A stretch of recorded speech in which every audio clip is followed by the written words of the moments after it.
So for some people who try to say, well, that's just Isaiah speaking, or that's just an angel. No. He's saying, I was there at the very beginning. Who was there at the beginning, folks? Who made all things, who created all things by the word of his power? It was God. Who does the Father attribute this to according to Hebrews chapter 1, verse 8, according to Colossians, according to John chapter 1, verses 1 through 3?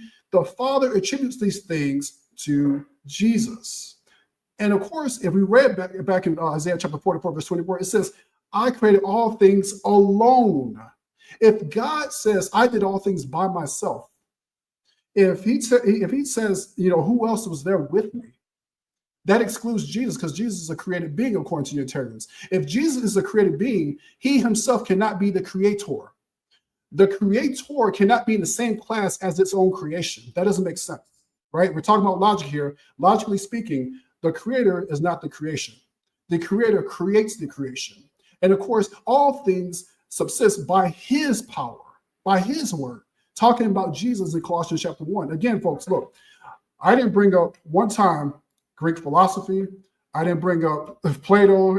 I barely brought the church fathers. I could, because I brought up some stuff here. For example, I'll put this here. Melito of Sardis in 170 AD. He that hung up the earth in space was himself hanged up. God put to death.